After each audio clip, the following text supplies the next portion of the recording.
the need could be the same.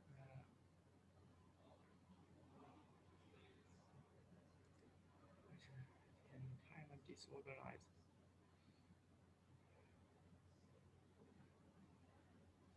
Great. That's it. We don't know why we have a meeting. So it's a little bit disorganized. I estimate some link.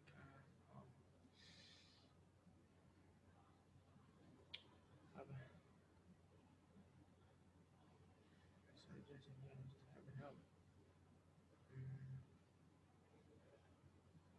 Copy it. Yeah.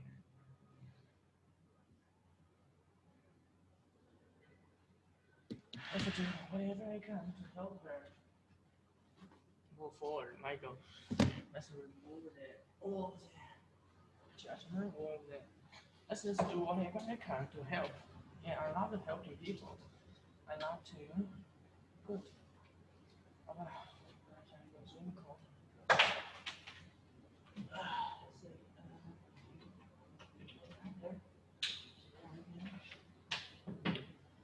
It's one by one.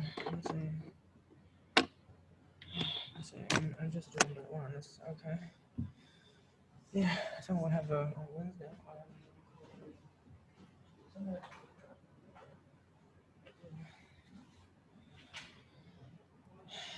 Let's not link. Let's say my intention. Okay. To see if you need help with. Okay.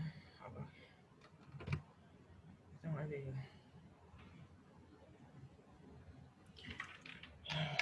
No, I don't have a place to work.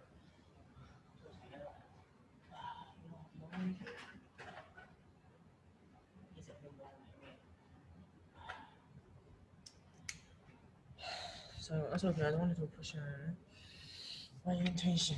Okay, my intention. So my plan is to offer a mastermind group. My intention.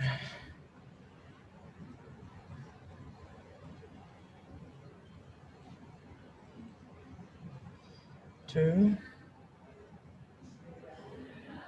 listen to know.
So I want to start here.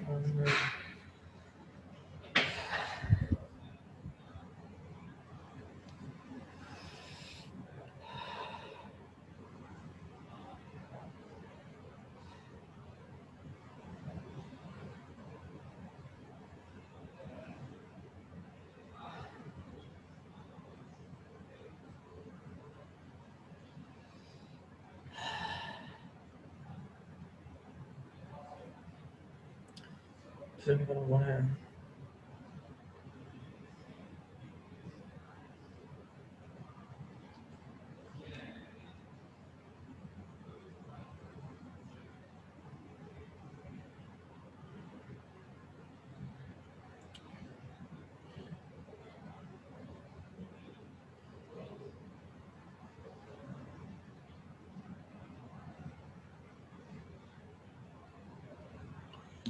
let's say, okay, let's say what a problem I can, the ultimate outcome. Let's say you're going to have the,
You.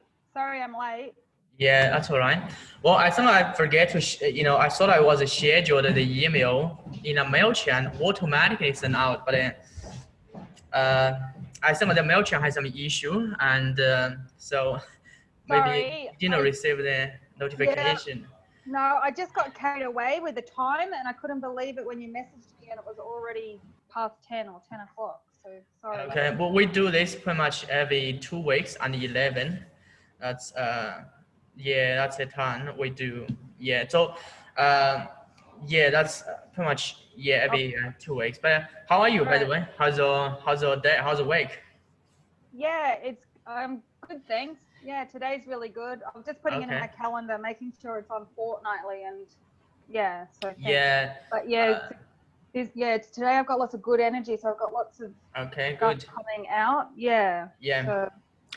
Great. So generally we do this kind of Zoom because I'll tell you a quick story. Well, in the past, and I used to buy a lot of online courses, and a lot of the trainers, they are based in American. So I used to buy a lot of online courses. So I bought it. I mean, quite a few years ago. A lot of the most of them are marketing course. So when I bought a course, and I don't. I remember there's one guy I learned from, and I bought a course, and I found out he give me the access, give me a course, and but whenever I have a question, I get stuck, and I found I just cannot reach to him. Well, because he's in the U.S., and also I found out he doesn't know any face to face as well. At that time, he didn't use any Zoom. I say if I need support, send him an email. So. Well, during that time, I just found out there's no any kind of the, without like a group support. I found out that sometimes I lost motivation, I lost the inspiration, to implement what he, shared with me. So that is why now I believe one part of the every important ingredient, for anyone to, get it. I think implement what I've learned is incorporate the Zoom coaching. I think Zoom now is the best option into any program, and because they can truly take the action and implement it. Yeah, I agree. Great. So how's your so okay, so you wait. I mean, I check about the Stephen and his LinkedIn, his Facebook. Looks like he's one of the national like EXP business development manager. Yeah. Yeah, that's right. He's in charge here in Australia. Okay. Yeah. Yeah. Well, I think I will find a way and to see how I can reach to him and to I think it's going to be take a bit of time and point he's quite busy as well. I think initially I may have to figure out how I can add value to him, and so Well, I just had a thought, and maybe Yeah. it doesn't fit in, I don't know, but like maybe you should join EXP. Okay. Uh, well, for me, that's not something I'm focused on right now. Yeah, I can say ESP is a great platform for a lot of agent because it is new and like you said, and so it's going to revolutionize the traditional franchisee model. So I can say that it is a trend now, pretty much now. Yeah, most of the agents they are a bit sick of the traditional way. I mean, I used to work with micro agent. I mean, micro take about I think I heard about it. It take about 30% of the agent's commission. So that's a lot of money, and most of the agents actually don't like about that. Yes. Which 30% are you referring to? EXP or McGrath? McGrath. I heard about it from one of the McGrath agent I was work with in the past. Yeah. Yeah, but depends on the level. I mean, when I think the new agent has to pay a lot of the franchise fee, and but when they get more and more experience, they pay less and less. Mm. Yeah. Yeah. It'll be interesting to see what happens. Yeah, great. Yeah, I think I watched a lot of YouTube video. I can see the technology, the cloud, it's new. It's really new, and but it's not every new because it's maybe new for real estate, but it is not really new for other industries such as if you look at it, such as industry in IT or in the IT world, the artificial intelligence they already use that kind of the sort of but definitely I think that's going to be the trend. So okay, so by the way, I mean the reason why we do this every 2 weeks is basically track what is the progress. So so would you mind like share with me like what you are working on this stage, like what are you working on in your business?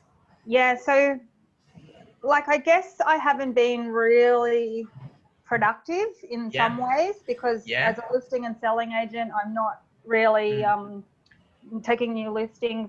Maybe I've had an odd sale here or there, but it's not getting recorded because of the transition from EXP. So the 2 sales that I've had won't even be documented and calculated on my yearly sales. But yeah, I think I'm still progressing where I need to be at the moment. Like I needed to have this lull. I was being caught into a different direction. Like it needed to happen. But I'm also, so equally I'm working, like I told you, on the life cycle compass a little bit there, and still working, trying to get re-energized back into real estate. Like I'm energized in some other areas, but need to really, tune back into the traditional list and sell. Yeah, but that I was okay with that. Like I knew that I was having a bit of a lull and trying to keep a presence in real estate and just building up more energy or stamina to continue.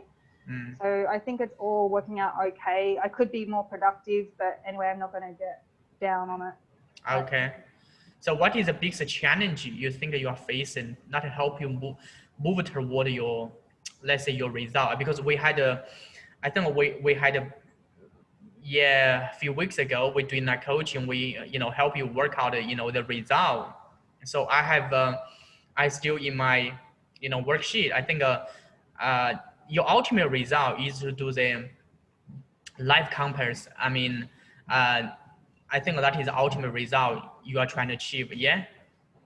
Yeah, but it's also both. Like I think it's equally important for me to maintain, like do real estate and have income now and still, which will keep the energy and the flow alive for the life cycle compass. So for if anything ever happened to me, or if I was 80 or 90 and I looked back at life and then what did I achieve? Well, the life cycle compass far outweighs any real estate deal. But I still feel this heart connection to real estate. Like I just feel, and that's part of the whole message of the compass is that is for all of us to be able to incorporate like what it is that we do or our passions, purposes, bring it all together into one. That's what it's the whole thing is about. Sure. So, well, would you feel like because I can relate to you in some way or form. I was have this some of the issue. Do you feel like, I mean, life compass, I mean, I can truly feel, I mean, you feel as well, which is something you want to do in a long term. And yes. Yeah, absolutely. Yeah, but real estate is you already, because I learned something about you, and you already in that industry for a while, and you get a license, you, and you that is something can help you generate income. Yeah. So you feel like that's right. you feel like two parts are separate, and you feel like which one you should go. You just had a bit of conflict. Is what you? I just feel like is what you're a bit struggle with. I know. I think I had that conflict before for years and years, and I was torn. But now I feel comfortable and at peace with knowing that, like, that I'm working on both. Just like the bridge that I saw, that I was kind of, one bridge was coming here, the other was coming there, and they were eventually going to meet and be one. That's how I feel. No, I don't think that message was just for me, by the way. I think that's about our world that relates to religion, politics, everything. But for me personally, that's what I see for real estate and the life cycle compass. In fact, I think it's broken up even in more areas.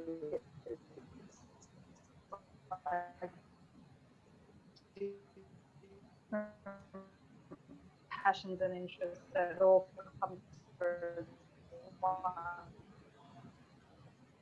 Like if you think of the whole life cycle. So yeah, real estate is equally important to the life cycle at this moment in time. Maybe it'll change. Maybe later life cycle will be more that. But at the moment, I'm still working on both.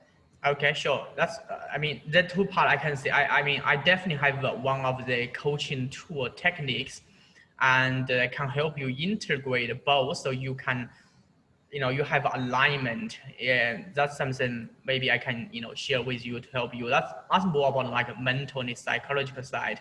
Another part is, so in order for you to, let's say, achieve the goal in the real estate, I mean, real estate can be a milestone, I think, just from what I know, and you are trying to reach.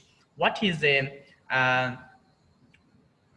so in order for you to achieve your like a real estate goal, I mean, I think let's just pull out the result worksheet. I think I did it with you. Just a few. So what is your goal in the real estate? Like, how do you have like any financial goal you're trying to reach?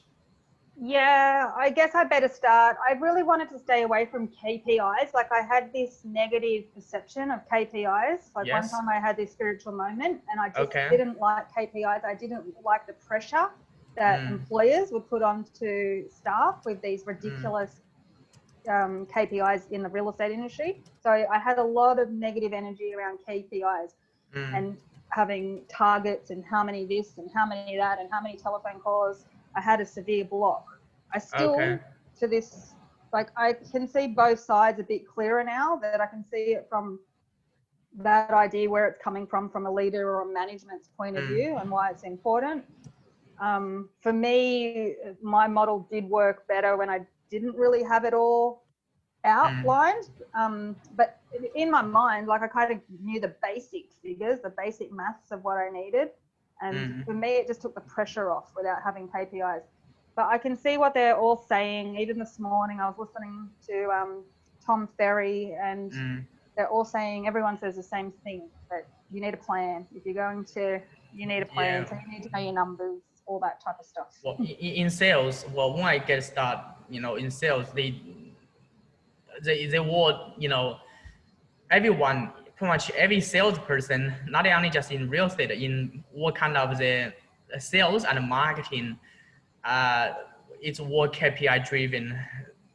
I know sometimes initially I didn't feel comfortable, but that's how for pretty much a long time, the leaders or the people in the sales or marketing field, they will figure out, and the KPI is the key. So you feel like you know, KPI add pressure, and that's something I just don't like KPIs. To me personally, it adds pressure, and I think KPIs is a lot of BS, to be honest, because it's statistics, and we can skew or steer statistics or research and data in any direction we please. Like, and we can spend hours and hours doing fancy templates on the numbers and the KPIs. But the reality is, a lot of the time you can plan ahead, but a lot of it is a game of chance or a game of luck. Like, you might just get lucky, those 10 people that you phone already, and then sell. And no matter how many KPIs, how many stats, how many data, how many hours and hours, I can see where they're coming from. But yeah, I just I feel more relaxed when I'm not dealing with KPIs. Okay, sure. Yeah, but I understand the numbers. If we want to sell, so if we want to get to the financials, and I need to go ahead and I want to make 400,000. Yeah, then.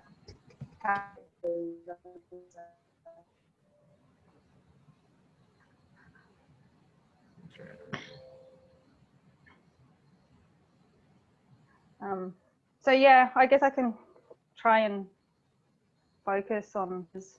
Okay, but so do you have any financial goal if you don't like KPI? But like, let's say maybe the number of phone calls, that's something you don't feel comfortable about. But how about your personal financial goal? Yeah, I would like to make with you on notes, I was a bit more humble. Like, I did it with another coach, and I put down, which is actually on my vision board, that I'd like to go for around 400,000. Yeah. A year. Yeah. Yeah. Yeah. So okay. So if you, let's say, forget about the KPI sense, let's say even 400K, and okay, so if that is 400K, if you just say that is your goal, I mean, definitely, I think the result we got is a bit lower. I think it told me is 250.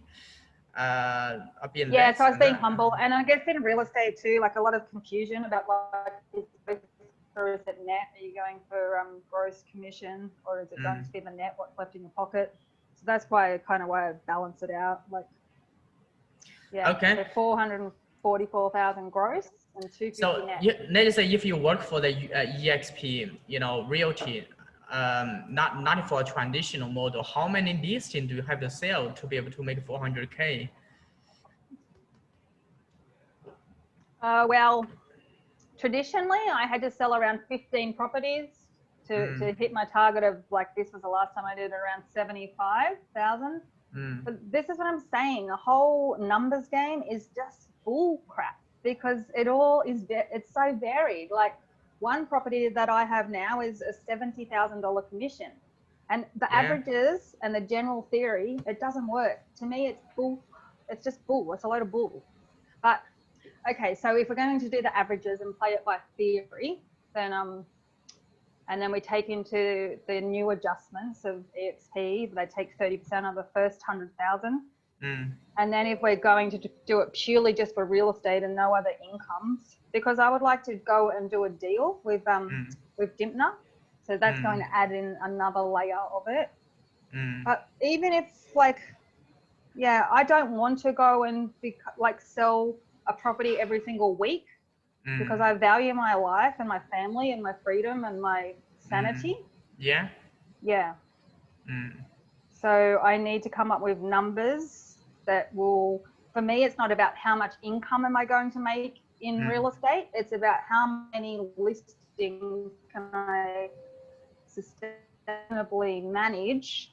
And then do the figures on that, and then to look at another idea. Okay, how can I make up the difference?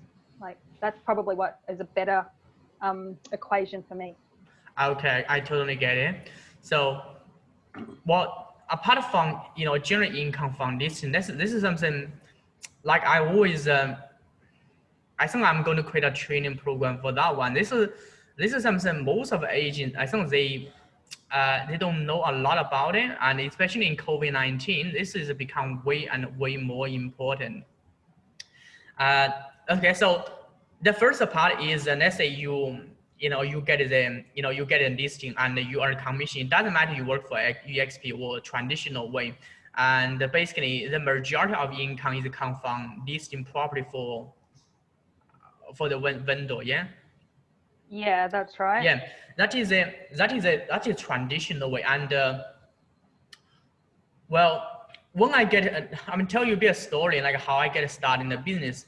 Well, the reason why I'm in the business, I'm just, be as authentic as I can. And 25 years ago, and I was lucky enough, and someone lended me a book. Actually, it's Robert Kiyosaki, and that book is called Rich Dad Poor Dad. I think, most of people heard about it. Yeah. So, and after I read a book, I mean, it's just another time I got a brief idea about it. You have to, there are 4 quadrants. Employee, self-employee, and well, another time I mean, I just finished school. I mean, really have no idea.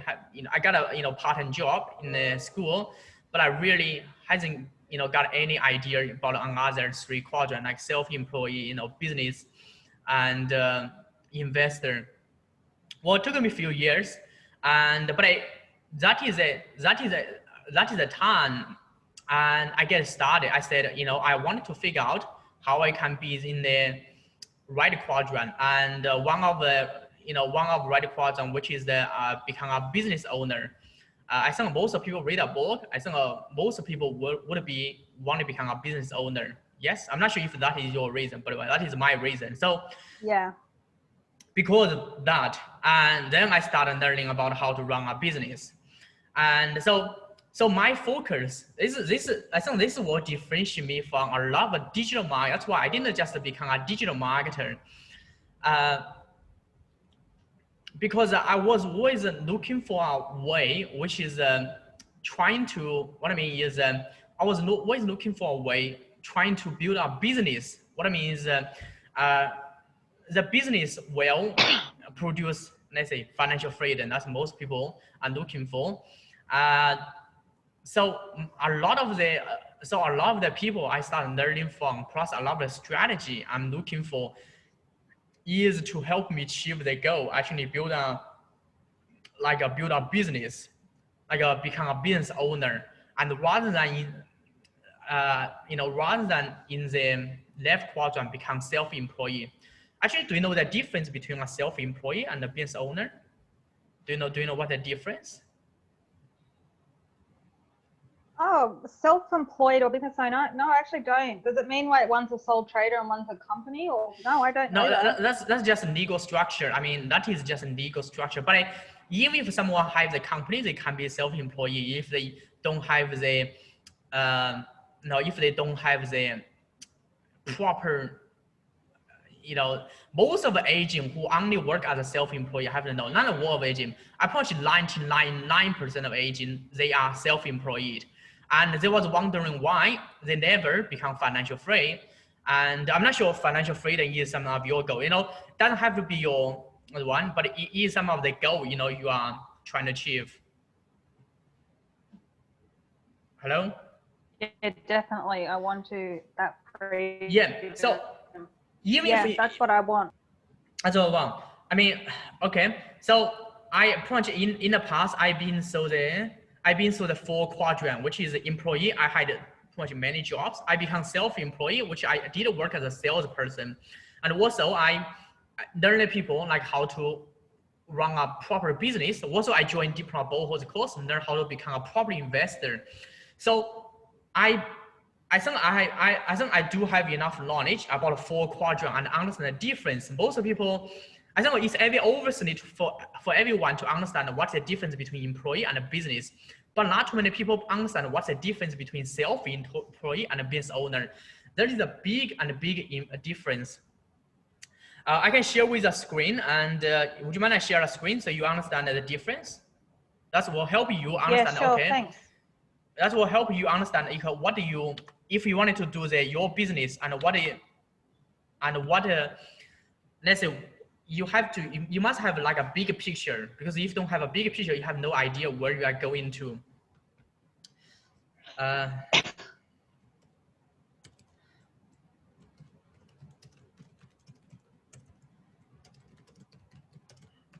Most people only read a book. Not only I read a book. Actually, I bought almost all of the Robert Kiyosaki's book. I read all of them. And not only read about his book, I also went to his seminar as well. I think back to 2019, they have the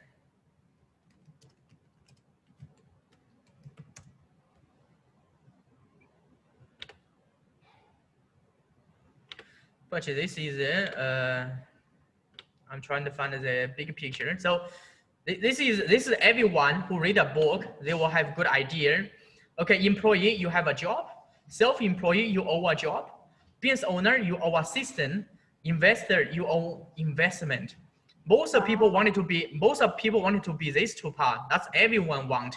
It doesn't matter who you are. Everyone, no one wanted to be in the left quadrant. Robert Kiyosaki said, in this quadrant, you will trade time for money. You become employee, but I have to say 99% of the real estate agent, they are self-employed. They are of real estate agents, they are self-employed, they own a job. The difference between self-employed and a business owner is the ultimate goal everyone want to be into. Once you become a business owner, you own a business, then the business produce cash, then you put into investment. Investment is a, it is a final, destination everyone trying to reach. So think about one male. Let's say if you stop working as a real estate agent, do you think you can have income? Yes. Let's say if you stop working, getting listing, if you don't get any listing, if you don't, let's say if you don't get any new listing, if you don't get any window, if you don't sell any property, do you generate income? Maybe if I go and become an employee, but if I'm a business owner or self-employed, no. Yeah. So if you let's say I'm talking about your real estate business, I'm just talking about okay. I'm not counting I'm not counting your other investment property. I'm not counting yours one, because I'm just talking about the things you are doing, which is your real estate. Most of the real estate agents, so I'm all business. No, actually they don't. I mean, I can tell you from not only learn from Robert Kiyosaki, from my experience, I said most of the agents, they are self-employed. I mean, and also most of the agents, when they get into real estate, I ask a lot of agents as well. Most of the agents actually quit their 9-to-5 job and, working as an agent because they want to have more freedom for the family, do something. They don't want it, by the way, most of the agents, they don't like a 9-to-5 job, like in a corporate, and then they wanted to start a business, maybe have more freedom. Yeah, I'm not sure that is your goal, but I found that that's majority of agents, they told me the reason why they become agents is because they can earn more income, have more time, more freedom. Yeah. Yeah, that's right. But in order to do that, self-employed actually make it worse, because self-employed, not only you cannot, is worse than 9-to-5 job. I have to say it is worse. And because I had this experience as well. The reason why I'm passionate about share also is because I've been so, pretty much a few quadrants, and I can feel, especially in self-employed and business owner. Well, I remember pretty much when I was 3 years ago, when I was working as a website designer. Another time I saw the website designer, and I have a business. I sort of have a website design business. That's how I, thought about. So I was doing pretty much everything by myself, and I was attend the business networking and the journeys and make phone call, and then I was even like building website. And so another time was working pretty much 12 hours, 13 hours a day, and also not make much money as well. And every struggle, every frustrated, and that's the time. And I really decided I wanted to look into the difference between self-employed, because I thought about it. Another time I met some other people who have a business, and they didn't work as hard as I did. Well, they didn't work as long hours as I did. Looks like they have way more freedom, which means they don't have to stay in a work phase, or they don't have to be there, and business still going. And another time I was really curious. I was said, okay, what's the difference between me and them? And so I was decided to looking for the solution. So luckily, actually, what I found out the difference and between self-employed and the business owner, the difference is this one. As you can, self-employed, you own a job, that's a definition, and business owner, you are assistant. But this is what a big quadrant business look like.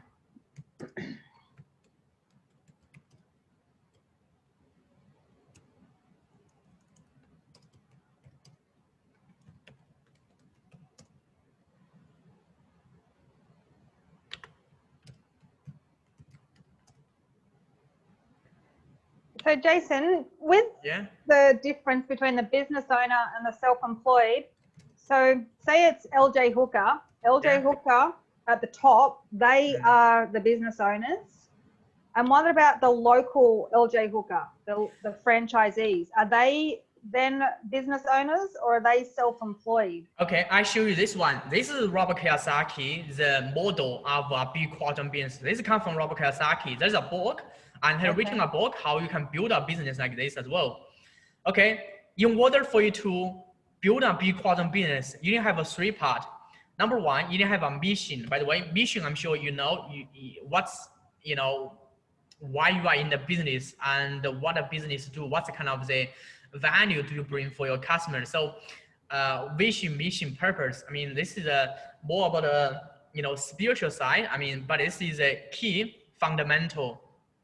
One example I can give to you would be,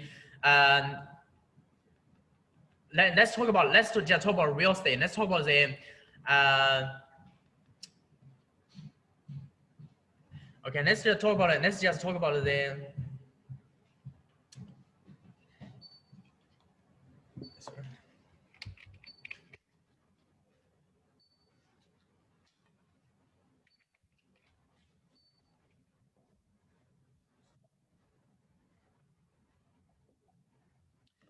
yeah, so if we just talk about real estate as example, and if you look at what's the difference between a self-employed and the real estate business owner and become a, let's say, big quadrant business owner.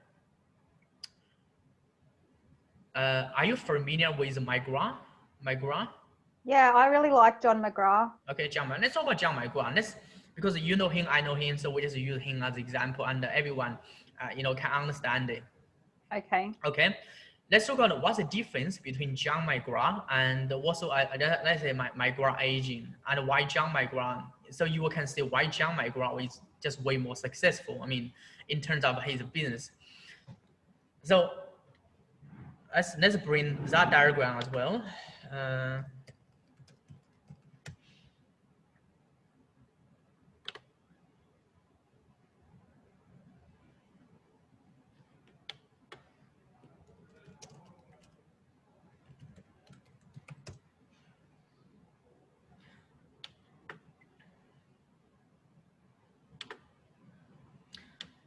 Okay, real estate agent is a self-employed. They are in this quadrant. John McGrath is in this quadrant. Then I will show you the difference. Okay, so if you, there are two diagrams. This diagram doesn't tell you much. This diagram only tell you, okay, it's hard for you to say, okay, whether I'm a self-employed or I'm a business owner. And because it looks like you have a business, you have a client, but this diagram is not too many people know about it. This diagram, I think most people know this diagram. They will know it. That's the first time I know it, but very rarely people know it, because this one you have to, you cannot find it in the crash quadrant book. You have to buy a lot of the Robert Kiyosaki's book. I mean, especially in one of his business book. Okay, so if you look at the difference between McGrath agent and John McGrath. Okay, McGrath agent. Let's talk about the David Cho. Let's just talk about it. Let's talk about the Matt Steinway as his example. So his punch is the most successful one. Even if he, look at his one, and okay, maybe he has a mission, yes. And if he wanted to, you know, help the vendor sell more property, you know, that could be, you know, his mission, which is, you know, which is the business criteria. Team, okay, this team is really important as well. Manny Wei, you know, he has a team, I know, and he has someone like a PA, and he has a like a personal assistant. He has maybe in-house some other people team to help him doing that. And but the problem is that he is also a team as well, including himself. Do you know what I mean? Yeah. So look at this one. He is okay, he is also part of the team, because if he took himself out from his team, his business is not going to be function. That's right. That's right. Yeah. So leadership, and if you took a leadership, and let's say Matt, you know, he is a leader his team, and so from this team part, Matt is missing. What's missing? Matt missing someone called a CEO, or in like a big company, they have something called a general manager, or if you compare with John McGraw and Matt, John McGraw is the founder, but actually CEO of the McGraw is someone else. Do you know the CEO of McGraw? No. No, CEO of McGraw is I forget his name, but he's a different guy. McGraw is not a CEO. No, John McGraw, he's not a CEO. Hey, he's a CEO. His name is Edward Law. Didn't McGrath sell to Harcourts and some other company? No, McGraw hasn't sold. McGraw just took the company. McGraw just took the company as the public, but John McGraw still is the founder of the company. Oh. Yeah. So if you truly want to understand this, so look at this one. That means John McGraw, he can take himself out from the team. What I mean is because he got a CEO, he got a team already. So the team is fully building.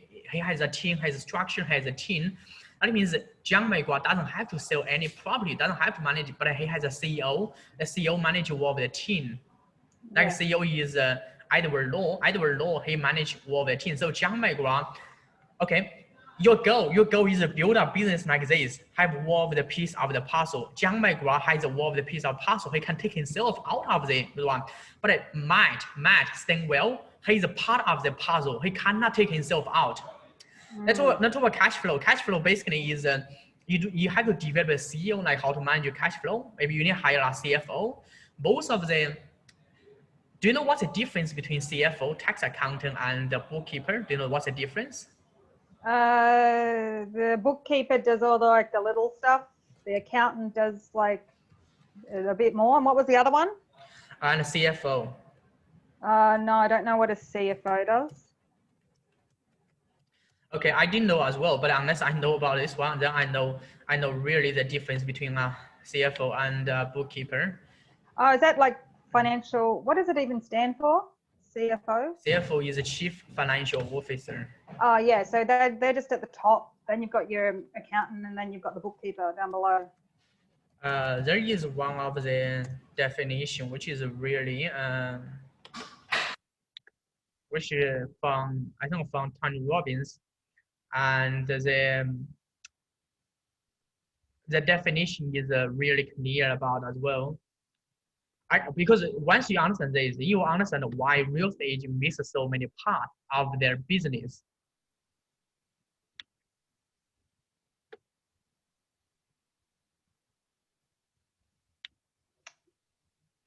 Okay, I've got it. Here is a difference between bookkeeper. A bookkeeper just help you clear your book. I used bookkeeper in the past, very cheap. You can go to HR blog, pay someone $100, help you do tax return. That's what they do. They just clear your book, make sure financial record is organized for ATO, for the tax audit. That's what they do. That's bookkeeper. Okay.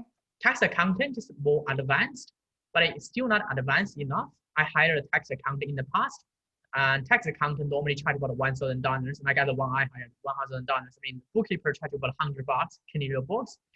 Tax accountant not only charge me about $1,000, he also give me advice about like how I can make sure my financial record, properly. So I can email him, I can get support from him.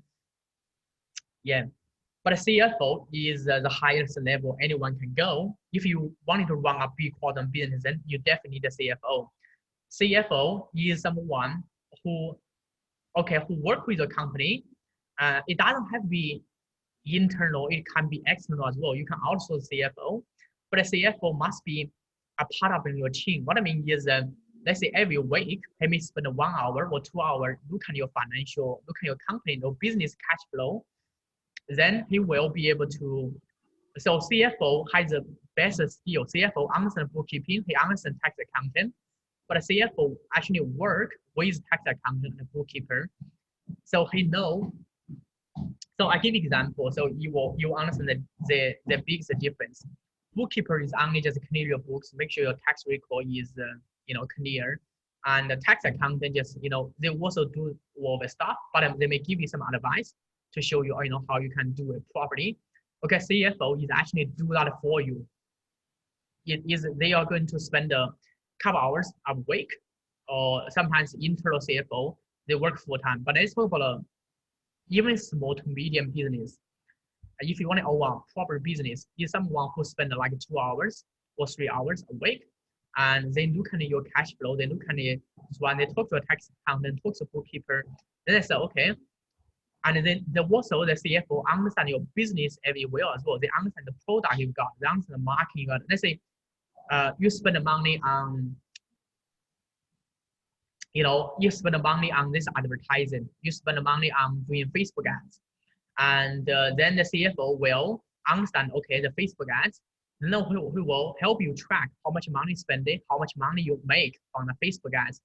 So every time CFO will give an update to a CEO to say, okay, Facebook ads actually doesn't work, we should stop doing it.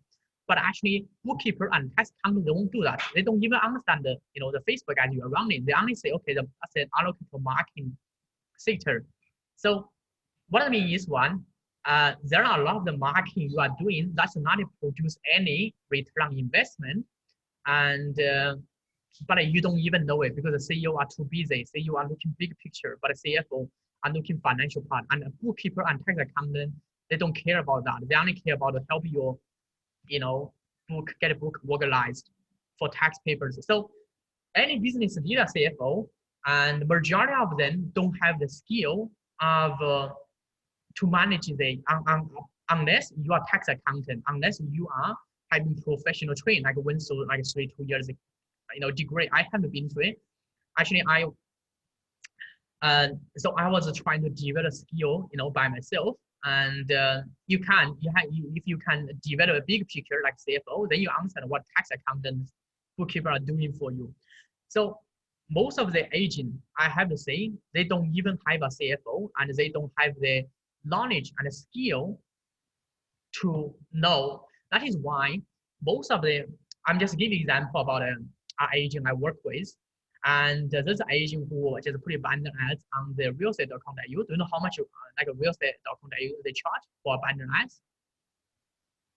No, I don't know. I give you because I know it, because I work with him and he told me he's an advertiser, so I got a figure from him.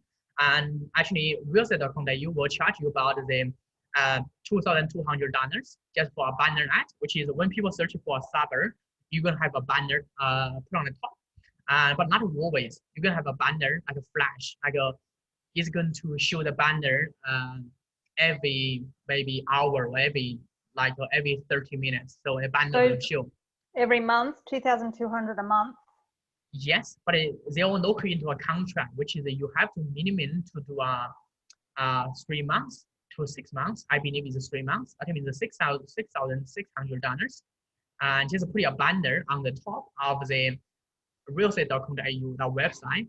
So when people search your suburb, they can see your banner, and that is what. And what is when you click the banner, you say, okay, what's a banner going to be?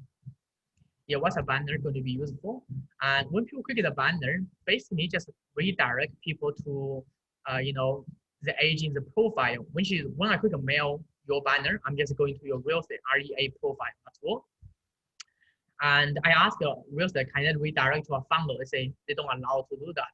You only can redirect to. I said that's really silly because why people they put a banner on the top, then redirect them to there. I was okay track how many people is going to very quickly, but the agent had to pay the real estate.com.au for years, at least like 2 or 3 years. So I said, have you ever tracked it? How many people is going to create a banner? I don't even know. I track it. You know how many people is going to create a banner? Do you know how many? No, I know my local competitor has that. Okay, I track it. And by the way, this agent not only working for regional area, it's actually working a metro area as well. So it's in the northwest of Sydney. So the population is very big. So the area must have a lot of people create it because the area has really large population. But actually, from my tracking, I just basically putting I said, when people click a banner redirect, can I put a tracking link? So we're just putting a tracking link, just like a short link. And what I found out in the first month, and about 14 people clicking, 14. Mm-hmm.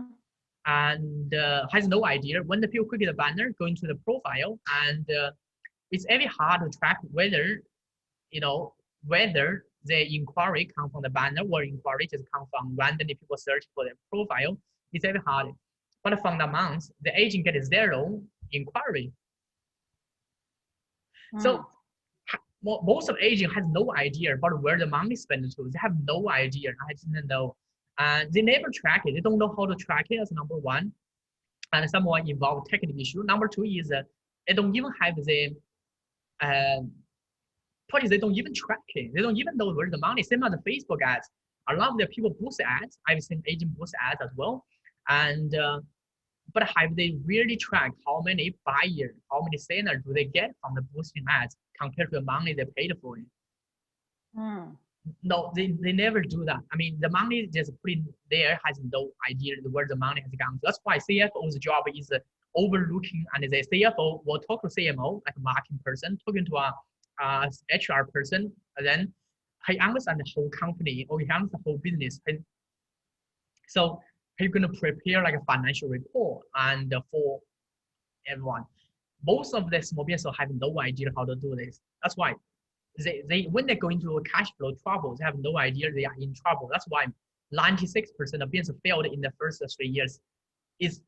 I mean, the statistic is not exaggerated. They're going to fail for sure because they have no idea where the money has gone to. Whether they're making money or losing money in the business, have no idea as well. Yeah, they just don't have a skill. Okay, this one is a communication, is a sales and marketing. What I mean is sales and marketing, which is the majority of the, but not only sales and marketing, actually is more about the internal communication as well. If you look at the like John McGraw, do you think John McGraw is going to just prospecting, getting more listings? Do you think that's what he's doing?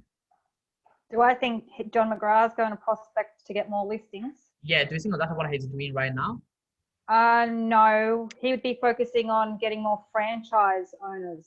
Yeah, so that's it. So actually, like John McGraw, that's the difference between him is because the communication part, he's focused on internal communication, which is communicate with his team, he's like a leader.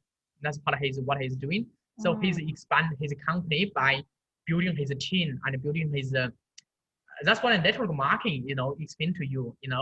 Your network marketing is not just sell product, it's a team based. I've been in for network marketing, so I understand the business model. So the goal is to build a team. That's why John McGraw's job is to build the team. And if you look at Matt, his job is to get more listing. They're totally different. John McGraw's job is getting more agent. The agent is going to help him get more listing and sales, so he can charge the money from the agent. And Matt's job is getting listing and sale and make commission from there. So John McGraw is building a team, and Matt is building a customer database. That's the significant difference between a business owner and a self-employed. If you look at the system, yes. So that's the problem, I think, in the past, because when I worked with one agency, I could see them growing and expanding, and they put so much money into building, like, to get more franchisees. And that's great for the franchisee, but they failed to realize that the franchisees or the owners or the Matt Steinwaits are nothing without the team. And they put all the money, everything in accountability, all of the areas, but they forgot about the employees. Like, they treat them like a number, and that's the problem. Yeah, not so much John McGrath. I know he does a lot for his employees, like training, and you're part of the image, the branding. That is why John McGrath partnered with Josh Fagan, Tom Ferry, and partnered with Tom Pandor, because he wanted to train his agent as a basic. Did he partner with Tom Panos? Wow. I think yeah, that's in the real estate gene, and John McGrath is one of the trainer. Yeah, partner with Tom. So who else? Josh Fagan. Who else did you say? So far I know, and John partnered with Josh Fagan, Tom Pandor. Yeah, I mean, I think of much more and more other people. Anyway, his goal is trying to bring external resource to helping the team build a stronger team. What I mean is helping the agent become a high-performing agent. That is the goal. And well, nothing wrong about it, which is great, because agent will have more money, more success, and he's going to have more success. So basically, it's win-win for him and for the agent. Yeah, that's right. But there's a significant difference and between let's say agent and him. Most of the agent parties don't know as well. Another part is the system. If you look at the John McGraw, actually our system as well, franchisee is is a system. Just say franchisee actually make money for John McGraw. Does it make sense? Because John McGraw make money from franchisee, and real estate agent they make money from prospect or vendors. So if they don't have the prospect or vendor, and they are not going to make any money. Yeah. Yeah. So and also for John McGraw, if you look at what he's got is not only he got one franchisee, which is if you got one franchisee, you can be a business owner where you don't what you may not be, depends if you have the system already. If you have the system which is fully automated, just think about McDonald's. If you buy a McDonald's, do you think you need to like a flick burger all the time? You don't have to, yeah? No. No, because McDonald's has a automated system. And that's right. Our local McDonald's works in real estate. Yeah, people same as a real estate franchisee is just a McDonald's franchisee. I mean, the model is exactly the same, but in real estate is more like a people based. Maybe they don't have that kind of system, but they still need a system in place.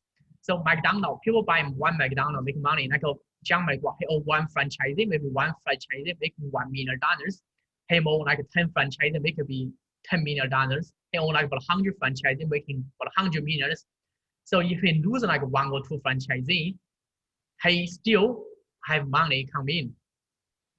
Well, it's kind of like you buy real estate. You buy one investment property, give you passive income. You buy second investment property, passive income. The more investment property you got, the more passive income you've got. Yeah. Yeah, that's right. Yeah, the business work like exactly like this as well. If you have more and more business, and the more money you're gonna make. That's definitely how it works. So what's John going to do now, and people like him? What are they going to do? Because what are you gonna do if you look at the only thing people like John McGraw, and there are two type of things. One, they can become CEO, but John McGraw is more advanced. I think now he hired a CEO. CEO means he's still part of the business. Just to let you know, CEO. If John McGraw is a CEO and he still works as a self-employed, he can be like business owner at the same time. But so John McGraw is a fully business owner, 100%. And if someone is a CEO and they are both self-employed and both business owner, so John McGraw is 100% business owner. Just use his example, he's 100% business owner. He doesn't have to do anything. He can make money because he has a business making money. As I go. Yeah. Another part is the legal structure. So legal structure is a difference. And when you work as a sole trader, definitely you are self-employed, and most of the agents they do trade as a sole trader. And there is a big difference in the asset protection as well. When you work as a sole trader, what the liability, what the cost, what the let's say if your vendor is going to sue you, go to court, you are going to lose everything. Yeah. Yeah. But if John McGraw, if some other vendor complain about John McGraw, about McGraw office, and John McGraw is not going to lose everything. Let me tell you the reason why. Because the John McGraw, I think like pretty much I know he's putting his company in a trust. You have heard about trust? Yeah, I heard Dim Smith say this the other day. Like he owns everything, but he owns nothing. Yeah, I not about John, but yeah. Yeah, trust is really complicated. I mean, it took me a long time. I learned this from both as well. I also learned that from another lady. And she's the #1 asset protection expert in Australia. Her name is Dominique. Oh yes. Yeah, so I learned from her. Wow. Yeah, so yeah, that's why. I mean, I'm trying to learn how to build a big quantum being, so I definitely need to learn this. And I learned from Deepak Boho about what kind of trust. Let's say there's so many type of trust, but most of the business owners they do have something called trust. What I mean is, trust means. Okay, I have to say like trust is kind of like a safety locker, and what I mean is your lock, your lock, your company is an asset, or your business is an asset into a safety locker. So when someone trying to attack you, and you have one shell to protect. That's basically what it is. But most of self-employed people, aging, I don't think they have something called trust, or I don't think they have a legal structure set up correctly. If they sold the property and the vendor are happy, going to ask and go to court, and they are going to lose everything, including the personal asset. And the most of agent has no idea about that as well. Most of agent, lucky enough, they may have a company name, but the company doesn't have the trust, so they have no idea about it. Okay, last part is a product. Okay, if you wanted to be in, they kind of be in a business, have one product is not enough. Think about this one. To help the vendor sell the property, that is a service, or it can be a product as well. You offer that is just only one product. Yeah. Yeah. But if you only offer your business as one product, your business is not stable. It's not stable. Look at the structure, and let me tell you the reason why it's not stable. Let's say, I'm just using real estate agent as an example. Let's say COVID-19 come here, and let's say it's harder to get a seller or get a buyer. Let's say, okay, you just cannot sell the property, or you just cannot get a seller, which means you cannot deliver your services, which means you cannot sell your product, just one product to your potential client. So the product part will be zero. This part will be empty. What I mean is will your business survive? No, not if you've got all your eggs in one basket and something happens. No. Yeah, most of people heard about it, one egg in basket. That's what exactly agent doing, put all the eggs on one basket. I only have one product, which is the product actually is themselves. So I'm not talking about I'm not talking about they're self-employed, because they may get sick, they may get a disease, or they may get injured. They can't sell anymore.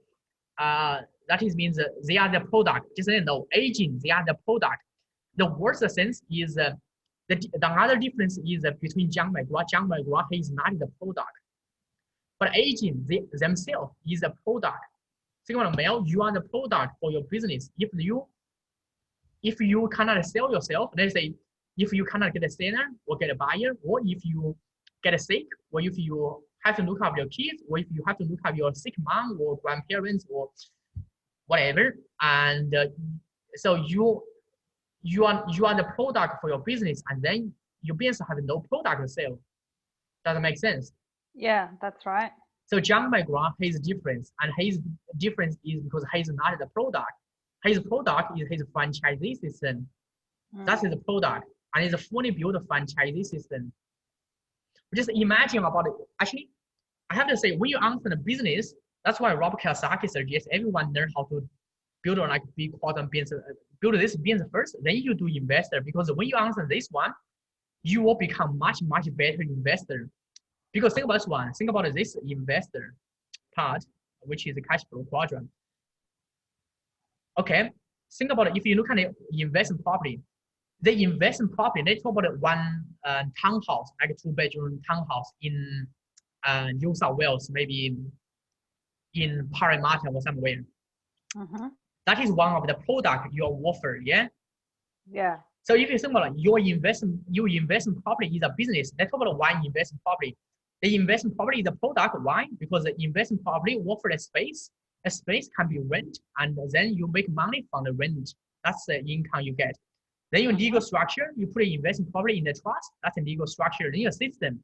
Okay, you got to evolve the system to, what I mean, evolve the system actually is you have the property manager, you have the, you have the real estate agent, you just have the system in place, which is a team, and the system you have placed.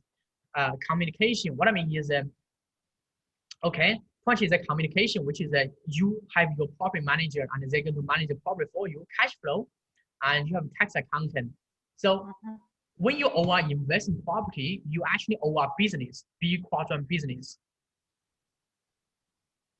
Yeah. That's why most of people getting wealthy in real estate is because, and Robert Kiyosaki said real estate is one of the best tools, because when people own a real estate, is because they own a business. The business, one investment property actually fit all of the criteria. But so So, but one investment property is not enough because one investment property may give you like 10%, 20. That 10% is the maximum, 20 average return you can get. Maybe yeah, most of the time you get a 10% return on investment from one investment property. So that's not enough. 10%. That's why for people to be wealthy, you have to have like a 10, 20, 30 investment property to produce an income with the time, which means you have to have like a 10, 20, 30 product produce an income.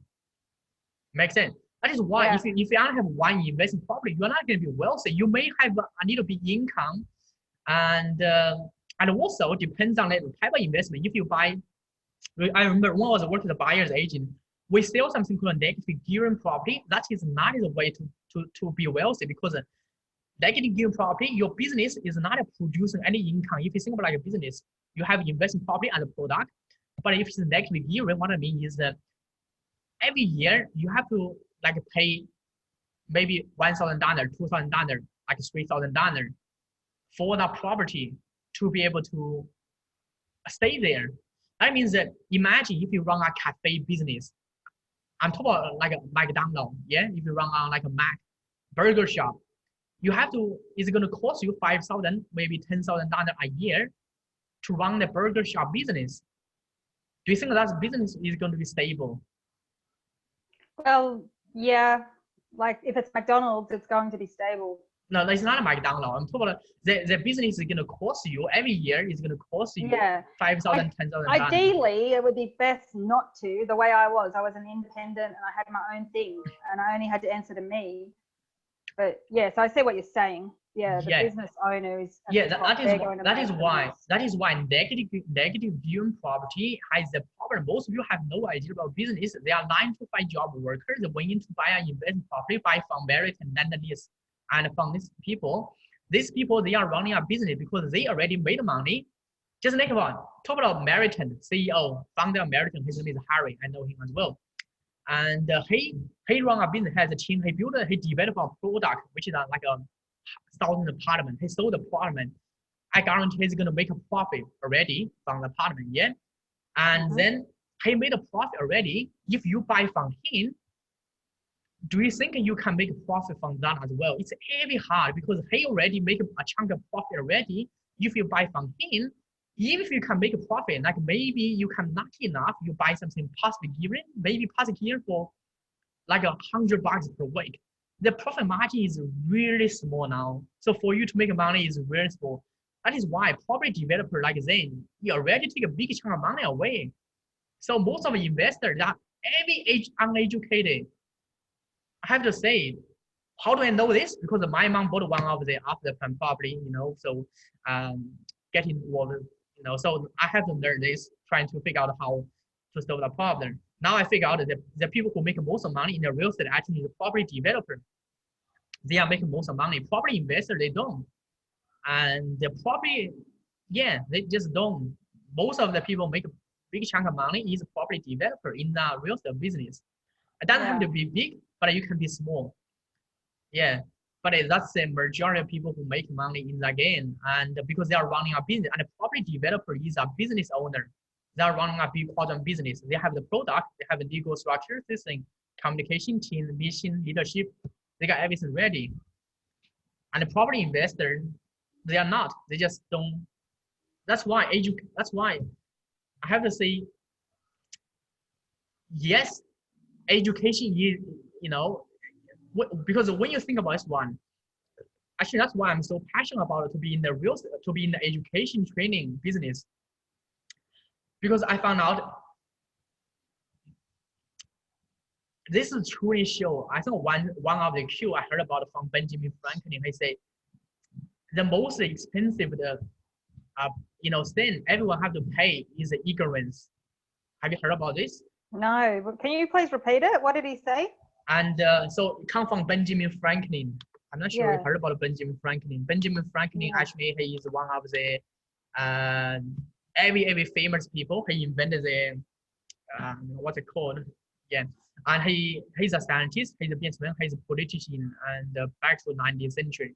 And he said something which is I heard about a long time ago, but I truly understand this once I find the real business how it works. He he said, if you think about, education, it is expensive. Then you think about, okay, how expensive you are, how expensive are ignorant, I cannot remember exactly, but that's what I mean. That's okay. Yeah, He I said, get what you mean. you can find out that he's very famous. He say, being ignorant just way more expensive than invest education, and invest education give you the best return on investment. Because once people know this, think about one. A lot of people buy a negative property. The deposit, which is 10%, is going to be 100 grand as well.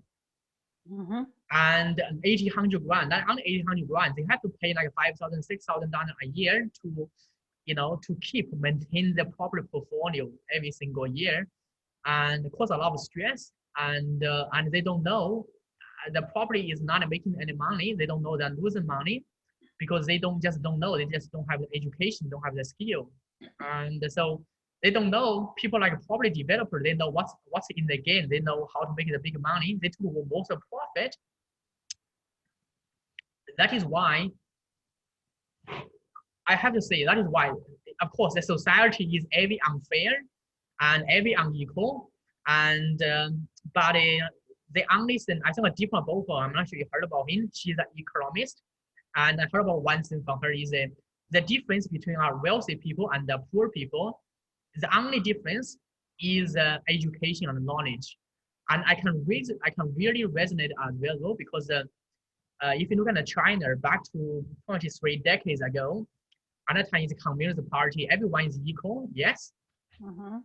So everyone is equal. Everyone, didn't go to school. Everyone is just, you pretty much you get the same amount of money, and you everything is a plan, by the way. So there's no one make more money, no one make less money. Depends on your job. You may, if you work as a, you may, but most of people equal. But how about, let's say, one of the chairmen, and he just, decide, okay, he's going to let he's going to open the country to the, to the world, which is the other business, global, international company can go there. But suddenly produce so many multi-billionaire.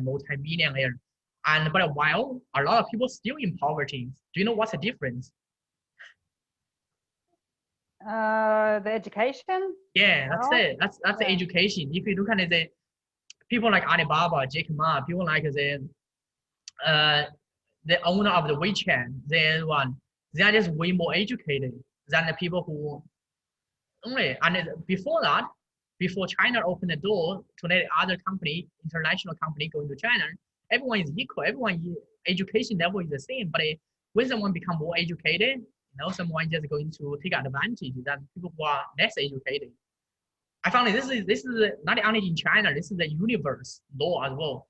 Yeah. And think of people in the Africa, in that country, they don't have any school, and then people in the developed country just take advantage of them. They can just buy the stuff, buy the oil, and in a cheaper rate. I mean, they took all of the wealth in the Western country, developed country.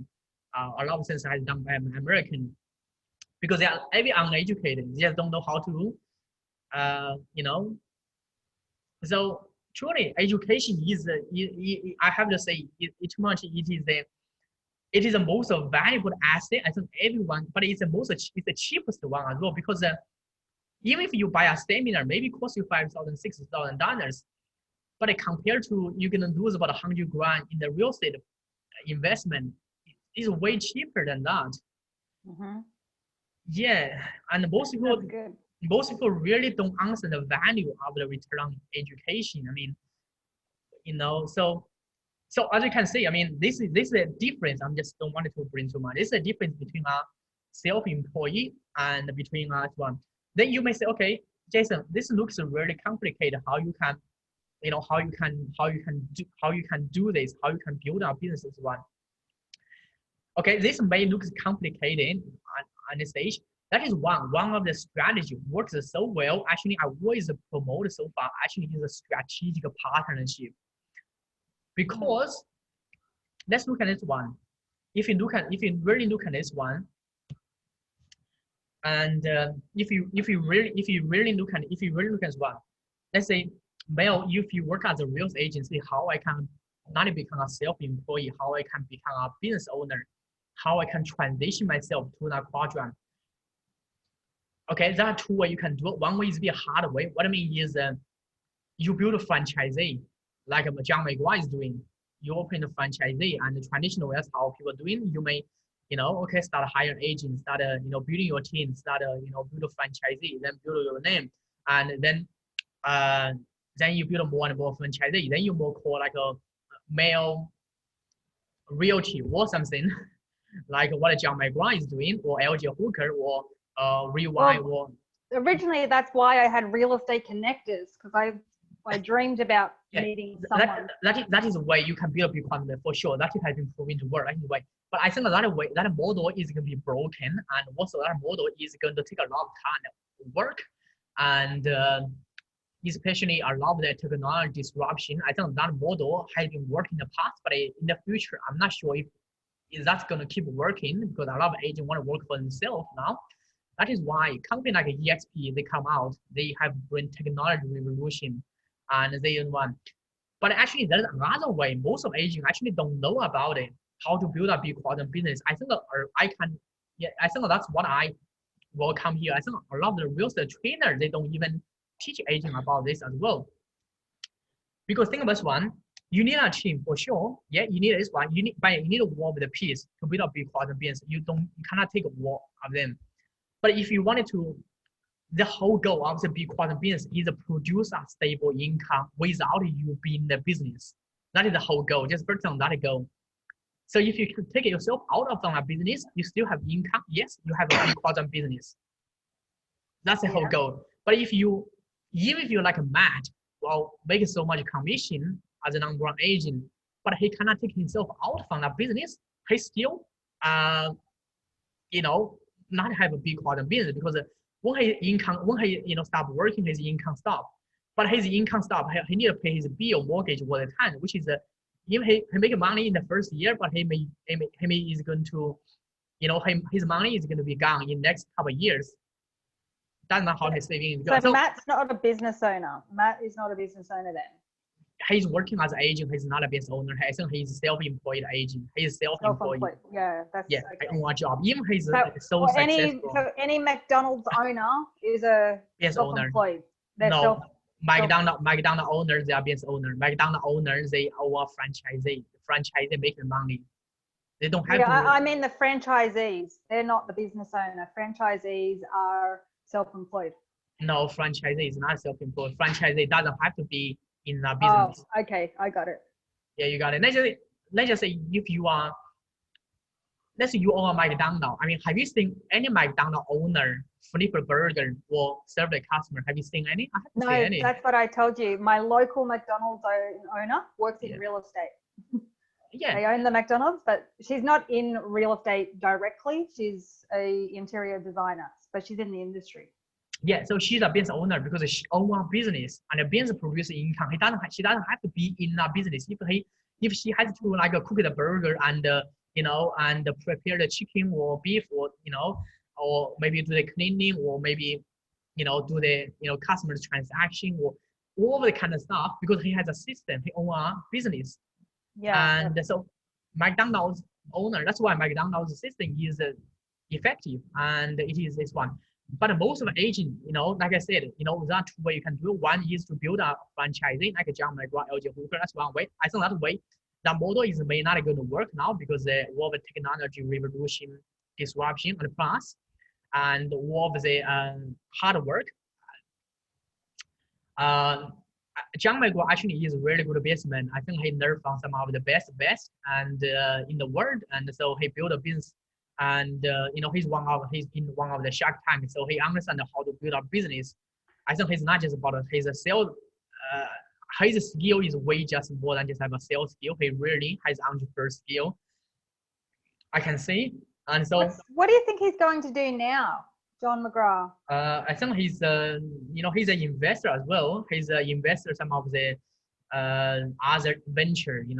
But what about in real estate? Because you wouldn't be able to let McGraw brand go because it's Australian history, and then there's new models coming out. So Well, I'm not time So, because I I still mean, I still don't know how it's gonna work, but like he can just do McGrath 2.0 or McGrath something, like an extension. yeah, but that is what will be John McGraw he's gonna decide. I think he he's going to figure out how to do it. But Okay, can I just ask your opinion though? Because I keep thinking about it. Like, what are they all going to do? The LJ hookers, like, they can't go and implement this new model because their current franchisees will get upset. But they need to make changes. I think you don't have to worry about it because when something changes and they have to change. The traditional model have to change, and so if they don't adopt the new changes, they are going to be left behind. They're going to be out of business. Just think about, like I showed you one of the railway business, like Baldwin and Henry Ford T truck. Yeah, that's so right. I mean that's happened probably 100 years ago, but because no one did a railway, the railway business has been gone out. But if you think about the latest one, which is Kodak digital camera plus the iPhone camera, we will have Android camera. We don't buy Kodak, so Kodak will be out of business. So I'm not sure how John McGraw is going to make the changes. I think John McGraw probably is ahead of most of the franchising. Some other people are more traditional, more outdated than him. Yeah. So I still don't know, because if you ask me a question, I don't really know. But I think they have to adopt the changes, and because if the change comes in, they have to figure out a way to adopt the change. If they don't adopt the changes, they'll be out of business. Yeah, because I heard LJ Hooker, like a long time ago, they were implementing a similar model, and they was putting time and effort into to launch it. But then all of the franchisee owners got very upset, so they had to put a stop to it because they didn't want to upset their current owners. Yeah. Okay. So let's go back and talk about you as an individual agent, because that's what we But I have to say that will be John McGraw. So as a real estate agent, how you can build a big quantum business like this? Because I think a real estate agent, if you, I mean, I'm just asking a question. Is that big quantum business you wanted to hire male? Like, is something, okay. One way is to do what John McGraw is doing. I think that way it's going to be hard. It may not going to work in. And the one, another way actually is a way, it's easy, and it is what I found out, and really easy. Actually, this has been proven to work. It's not a theory.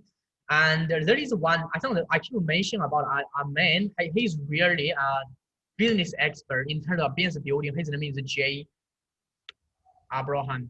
Actually, I get this from him. And so he just let you know, he has been doing business, how business solve the problem back to 1970, has been the business for over 50 years before even internet come out. So, and the last one, I think he worked with a really punch over about 1,000 industry, 7,000 sub industry across the world now. So one thing, I think this is something, I mean, for me, I always looking for what is the best to learn. That's why most of my resources really come from the best I can find it, because I thought about, is it going to, for people like Zen, take decades to figure out what it works. And I know I don't want to take decades and decades of time, to figure out what works. I may just, find out what is the best, and then understand what they are doing, so I can save a lot of time. That's just how I do it, because I don't want it to spend decades. So if you don't want it to spend even John McGraw, he built a McGraw real estate, but I think he spent decades trying to build a business as well. It's going to take a lot of hard work and time. I don't think many agents will go down that path. If they go down that path, many agents will do that. But I think the majority of agents won't do that. Yes. Yeah, so, that's right. Okay, so then you need to look at another way to grow business. This is the way most of them. But I give you example about why McDonald's franchising system works so well. Then you will have a really good idea about why I promote strategic partnership so well. Well, so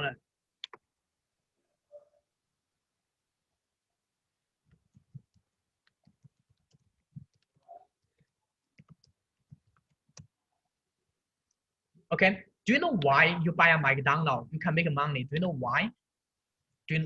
Because it's all done, and the same reason why I chose EXP. Yeah, it's all done for sure. A system is all done for sure. You don't have to worry about operation system, I'm sure. But why do you guarantee like you're going to make a profit from that? What I mean is because it is a business as well. like you still need customers. Customer make money, yeah. Yeah. Yeah. How do you guarantee like a McDonald's you buy, you're gonna have enough customers to make money? Have you ever thought about this question?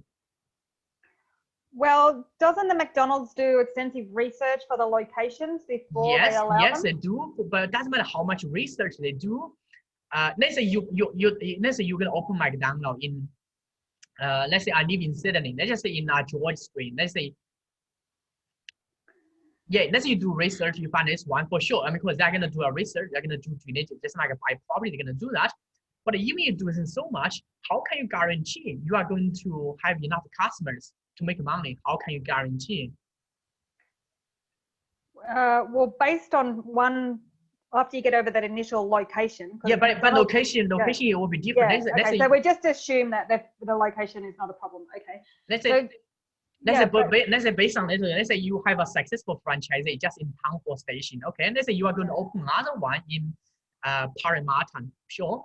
But let's say the location is in the CBD location. Not going to be a problem. Let's say we're going to have maybe same type of traffic, which is the foot traffic.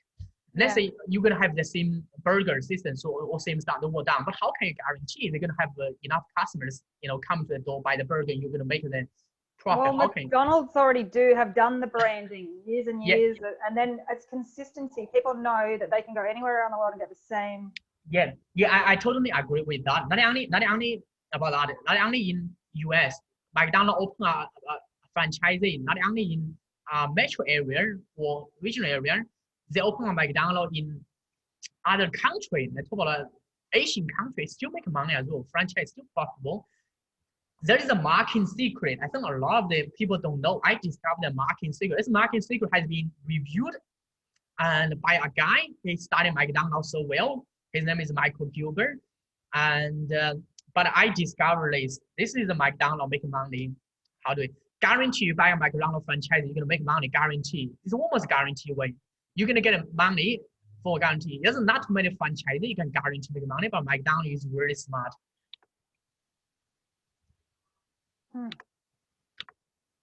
The reason why I use McDonald's is because McDonald's is just successful. Is something I know is simple as well. Do you know when McDonald's opened it, like back to 1950? Do you know what's the product? What's the product do you know they sell? Burgers. Yes. But every famous burger is this burger. Big Mac. So when McDonald's get started, actually one of the most popular product they sell is Big Mac. This still sell today. Back to 1950, still a Big Mac. That's what they do. It's not the one, but when they get started, it's still Big Mac. That's how they do it. That's initially. But now when you go to McDonald's, do you think you only buy Big Mac, or do you think you can buy other product as well? No, because you already mentioned it. We buy the whole meal, and we buy with the joint venture like the Coke, the strategic partnership. Yeah. So this is a McDonald's. I read about a story. McDonald's. One of the guy who joined McDonald's, he's brilliant marketer actually. He comes from business background. Initially, McDonald's brother get started. They only have burgers done. They only sell Big Mac. That's what they do. They only put them burgers, they sell burgers. And that guy comes into the business. He thought about it. Hey, look at it. If you want to sell burger don't make much money, and also, and there's open burger. At that time, McDonald's didn't have a store. McDonald's is only have a trolley, not trolley, pretty much like a looks like a car, and then just like you can see like a street burger, like a street stand. Yeah, you put a burger, then there's no physical location when they get started. But then the McDonald's brother, they only just do burgers, cook burgers, and then the guy come to business, so that they look at the business model and look at okay, you sell burger and the profit margin at that time 10% or 20%. We really know because they're doing great advertising as well. Let's say you may spend let's say $2 to get one customers, and then you may sell the burger at $5. You make like $3. That's how when they get started. Well, it's still making money, but then the guy, one of the brilliant marketer joined McDonald's. He thought about it. this is why you need to think about what kind of business you are in. And the guy coming here actually figure out what's the business McDonald's in. And told McDonald's brother, and actually he bought the franchise from McDonald's because the McDonald's brother already perfect the operation process. The guy is an entrepreneur, and he saw McDonald's has good process, but it didn't really have good marketing. And so if you want to grow, they definitely need to have really good marketing. It's all about it. If you only sell burger, and this is now how much money McDonald's make. $1.90 is a McDonald's spend on getting customer into door. So from the TV advertising, bus store, and the burger they use is $1 burger. Actually, the burger is only $1. You can see word everywhere. So actually, McDonald's lose money by sell burger now. So yeah, that's a lot to get one customer in the store. $1.91. Yeah, $1.91. They run like a TV commercial and they run like a bus stop ads. I mean, but it costs about $1.91 to get a customer into the door, get one customer. So if they only sell burger and the burger is, by the way, I didn't know, they use that one, actually $1 burger. That's what they use to get a customer into the door, this burger. Oh, yeah, yeah. You're going to say everywhere and they still doing it? It works, yeah. It gets us in there. Yeah, that's just a wafer. That's the wafer. Very attractive. Yeah. I went to McDonald's, talked to them about $1 burger. The burger is way more smaller than this. On the picture, looks so fake. It's only one layer. I mean, it doesn't look like this way. I mean, the graphic doing so well, by the way. But okay, actually, McDonald's lose money if they just only sell burger. Agree? Yeah, that's right. They're going to lose money for sure. But I find this so much easier though, like to do the add-ons and strategic partnerships. Like in real estate, I find it more complicated. Yeah. Well, it's not. I mean, the mindset is simple. It doesn't have to be complicated. So then the guy figure out, okay, McDonald's is not in the burger business, and he defined. Well, at that time, McDonald's actually is one of the first. One of the first business to produce a fast food as well. At that time, fast food is not very popular. Just know back to 1950. Yeah. Yeah, that's right. So McDonald's, the CEO, the guy come in to say that McDonald's is not in a burger business. He realized McDonald's is in fast food business. He realized, well, at that time, the fast food industry is not popular. McDonald's purchased every one of few. Back at that time, you know, we got a Subway, we got a KFC, we got a, you know, Burger King, we got a, you know, Pizza Hut, we got a many choice. But at that time, I'm talking about 70 years ago, fast food is not as popular as now. So I know McDonald's is fast food business, and because he know McDonald's is not in burger business, so he realized, and the people come here is not just for burger, also for something else. So he realized, if we can just, you know, add some other product on the line. So let's say make a $2.09 average spend a burger, and then they also add the like chips. McDonald's don't do Coke, but McDonald's partner with Coca-Cola. You know, so McDonald's upselling the Coke and make money. Now McDonald's offer ice cream now. So McDonald's make 8 times more profit from initial sale. This McDonald's super profit system. So McDonald's, the marketing strategy has been proven to work. This is a follow-up marketing strategy for this is McDonald's marketing strategy, by the way, just let you know. McDonald's, that's why you buy every McDonald's franchisee, or I mean, for you to make money is almost 95% make profit. Depends on how much you want to make, depends on location. Some of McDonald's you may make like 100K a year, some McDonald's you make 200K. Depending on location, but in McDonald's franchise system, marketing system just has been proven to work. That is why. But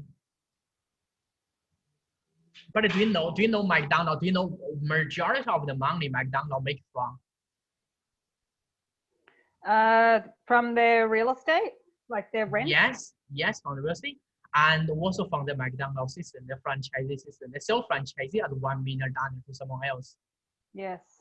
Yeah. So McDonald's actually, this is a okay. Most of people sort of McDonald's in this business. This will be the business McDonald's in, which is sell fast food. They make money for sure, but a majority of McDonald's actually not in the business. So this is a mindset I wanted to everyone get it about a strategic partnership. Same as one. First one, you have to define what kind of business you are in. You are not. I think a real estate agent, most of real estate agents really get wrong. I don't think that they are in the business of selling property. That's not the business they are in, because the reason why vendor want to sell property is not because they want to sell property. Let's say I ask a question, Mel. Let's say you buy an investment property. Do you think the reason why you buy investment property is because you wanted to buy investment property? What's the reason why you buy investment property? To make money. Yeah, to make money. To, let's say, be financial free. Yeah. Yeah, be financial free. And if you already are rich and you don't need money, then you buy it to help others. Yeah. So you are not in. Okay. So if you are like a property buyer's agent trying to sell investment property, he say, you know, I help you buy a property. He's not. I don't think he is in a business to help you buy property or to help people buy investment property. If he, the mindset, first one is the mindset. I think the first one is the mindset. That's the first one. Once your mindset shift, then the strategic partnership will work. If your mindset don't shift, you always, because I found a lot of the business owners, the mindset is just think about, okay, I'm just in the real estate business, I'm just sell property. First, the question you have to ask yourself, what's the reason why you want to sell the property for people? If I ask you, Mel, what's the reason why you wanted to help the people sell property? Because I want to make money. Yeah, you want to make money. So if you really clear, so first one, you have to be clear, because if you don't clear about that one, you're going to be caught up in the trap. Then you're going to forget about your outcome, because most of people is going to confuse the milestone and outcome. What I mean is milestone is a step you have to take for sure. Outcome is the final result you want to get. Yeah. Does that make sense? So it's kind of like what I'm trying to explain in a simple way. It's kind of like okay, let's say this is because this one is so easy. Most people just caught up in this false belief, and this is the big one. That's why a lot of people failed in the business, and I failed as well. That's why I'm so passionate about it, because I had this failure. I'm trying to explain to agent. If your goal is to make money, then you have to think about like McDonald's, or you have to think about like McDonald's. Definitely, you have to think about like a business owner mindset rather than like a self-employed. Not only about the structure is different. I think a business owner and the John McGraw and Matt Steinwell have a different mindset as well. John McGraw is more like focus on how to build a big quantum business, how to make more money. Matt still make money. Okay, I'm going to simplify this for you as well. So, so you can so you'll have, I think this will make more sense for you. This will make more sense for you. Let me ask a question. Let's say, in order for you to make money just in one business, Mel, how many ways do you think you can make money in your real estate business? How many ways? Okay, I can list and sell property. I can attract new agents. I can invest in property, or I could do a development. I could sell training or coaching. I could offer marketing for agents or the industry. Yeah. Great. You already identified a way. Okay. Let's just simplify in the 3 ways. I mean, if you just write down the way you mentioned about it, if you just categorize in list and sell. In the 3 ways, you will figure out, you will understand, just make it simple, because simplify will help you understand. Let's just put a note here.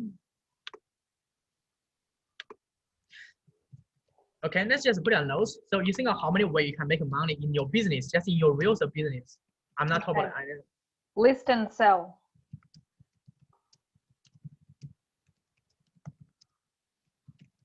So in this, sell property for sure, and that's one way. Attract new agents. Attract new agent. Yes. Yes. And a 3rd one, to keep it simple. Yeah. Do you mean me or in general? Any? I mean just in your real estate business in general. Me? Okay. Yeah.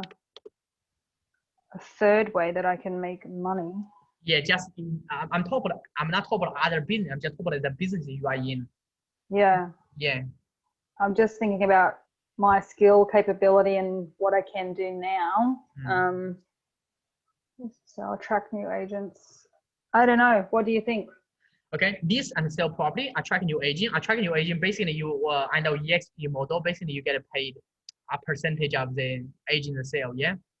Yeah, that's right. Okay, that's great because most traditional model don't have that one. This and sell property. Let me just simplify for you from what I know and from the Oh, sorry, before you say, are you going to say referrals with the strategic partners? Is that the third way? You can put it here if you know that one. Yeah, I'll go with that. Okay, but most people actually don't really know how many ways they can make money. They say, initially I don't even know how many million because majority of people, I tell you, I'm just simplify. There are only 3 ways you can make money in business. 3 ways.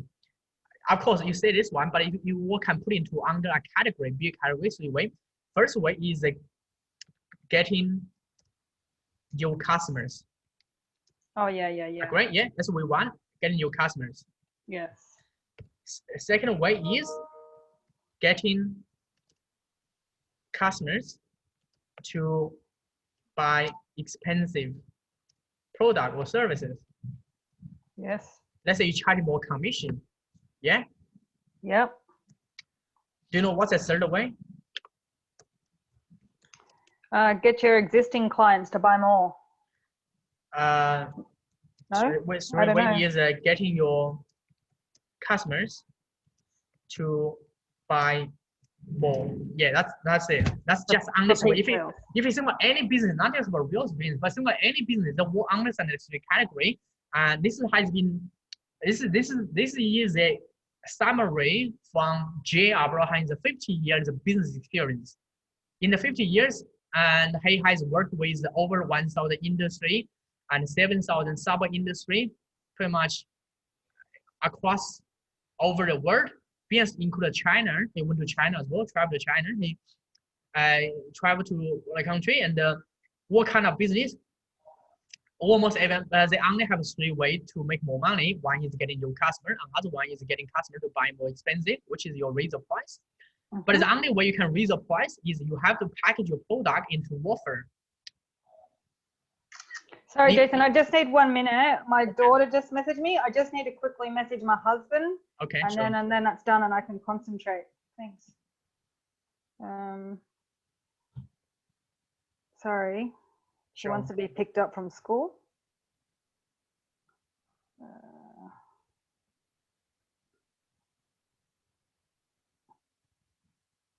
Sorry.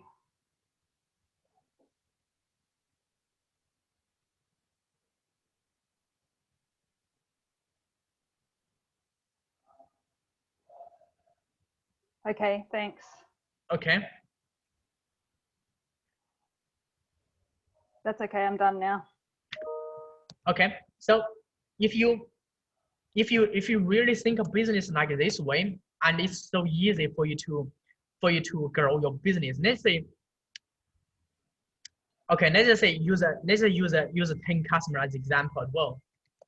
Let's say 10 customers, how much commission are you going to make if you get 10 listings? On average, 100,000. 100K. Yeah. Yeah. Okay. So if you have 10 customers, let's say you have 100K. Okay. Let's say if you only focus on first way, which is you may need another 10 customers to make 100K. Yeah. But to get 10 customers, not only you're going to, okay, the 100K, not just 100K, you may have to spend advertising, marketing, and plus your time and effort. Yeah. Yeah. Okay. Then that means that it will be less 100K if you kind of work with the sense you have to take away because well, maybe what do you know the average? Like I kind of just average it as half. Like if I'm going to make 100, then I'll be left with 50. But let's say what is the actual industry average? What's the average? I'm not sure. So let's say in business, everyone knows pretty much the ultimate money you make is something called profit, but profit is equal to, you know, have the sales minus expenses. You must have the expenses in the business. Doesn't matter what business you are in, any business have expenses. So even that's 100K. So if you look at a way to get a customer to buy more expensive, which is that you may raise your commission. But like I say, the only way you can raise the commission, you have to do more value adding, which is figure out how you can provide more value, you know, for your, you know, for your, the only way you can do that is create a offer. What I mean is a package other value adding, you know, so you can increase your commission. That one doesn't involve you, but I think about it, if you add value, let's say if you increase your commission from, what's your commission rate, by the way? 2.8% at the moment. Let's say if you increase your commission by 1%, let's say still get 10 customers, how much money do you think you can make? 110,000. 110,000, yeah. So that's the second way to grow business, and that's why I would suggest anyone create an offer. Number one, you can increase your commission. Number two is you can differentiate yourself from your competitor. That's it.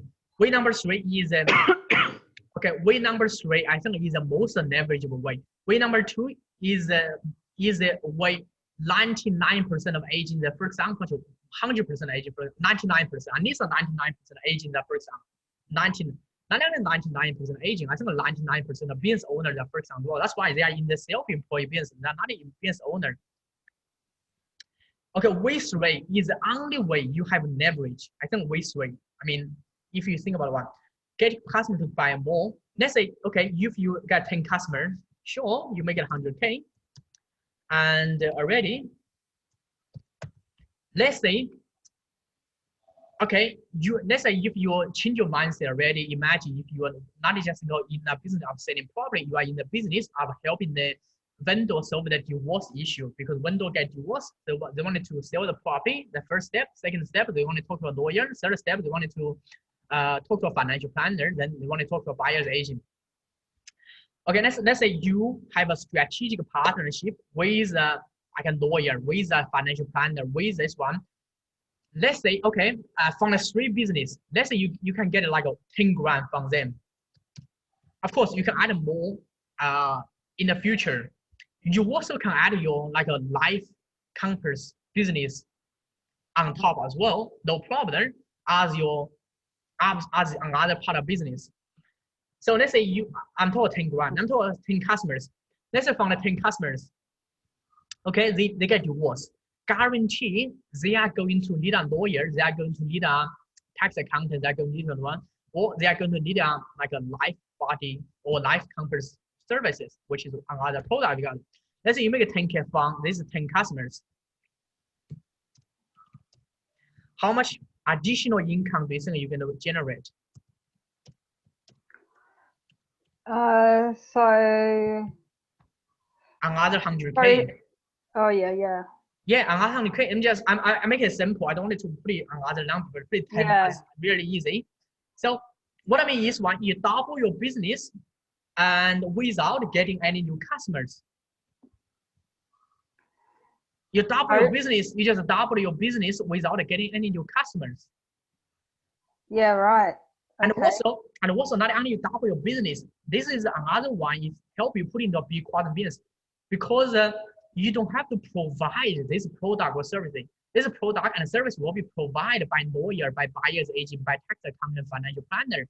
What I mean is that if you look at the BI quadrant model, which is Robert Kiyosaki's one, that means that you are not going to have one product, you are going to have multiple products.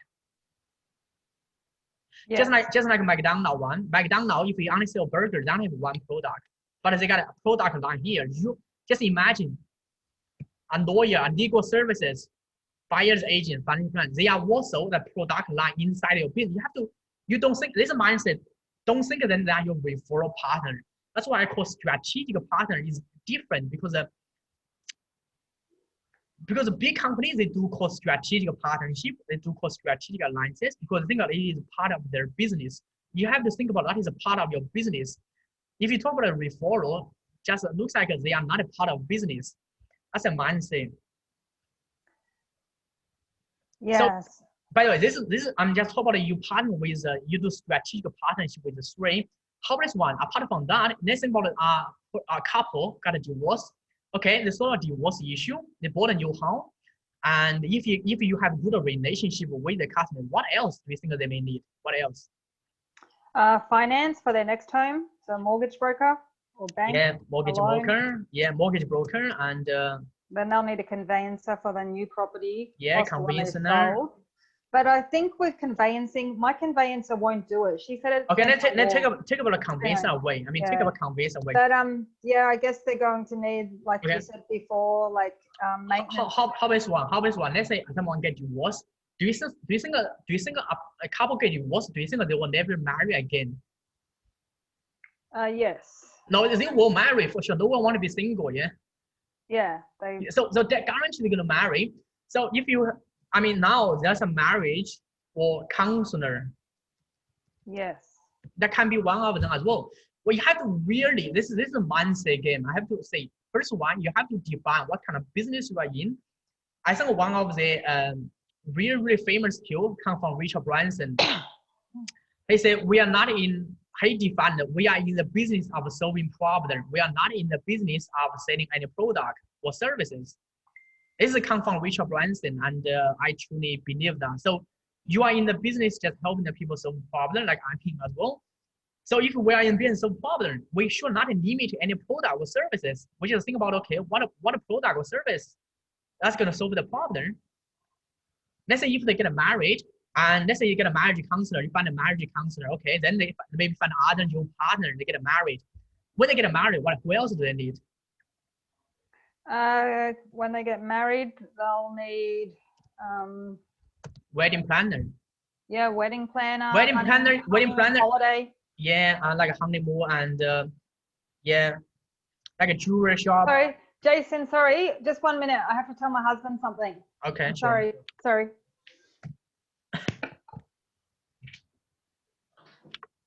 Jimmy, are you here?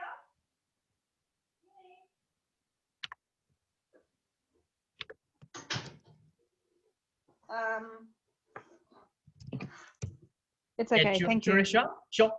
So if you, okay, apart from this, you know, say, okay, if you really think about people's life journey, it's very predictable. It's not something like every son, you know, every imagine. Definitely, they're gonna need a wedding planner. They're gonna jewelry shop, you know, buy some ring for your partner, get married.